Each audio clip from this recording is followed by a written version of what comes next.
নারীরা হচ্ছে পৃথিবীতে সবথেকে কোমলমতি। তাদেরকে ইসলাম কতটা উষ্ণ সম্মান জানিয়েছেন সেটা আমরা কখনো গভীরভাবে দেখি নাই। দেখেন, মায়ের ভালোবাসার সাথে আমরা কোনো কিছু কখনোই তুলনা করতে পারি না। মায়ের ভালোবাসাটা তো আমাদের জন্য হচ্ছে শক্তি। আমরা এর বিনিময়ে পৃথিবীর কোন জিনিসটা আমরা চাইব? অথচ নারী যখন মা, আল্লাহ তাআলা বলেন এই নারীকে ভালোবাসলে আমি সন্তুষ্ট হয়ে যাব।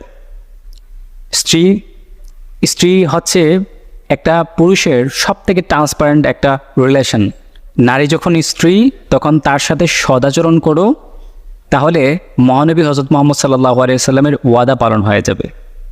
দেখেন, বোনকে আমরা কত ভালোবাসি।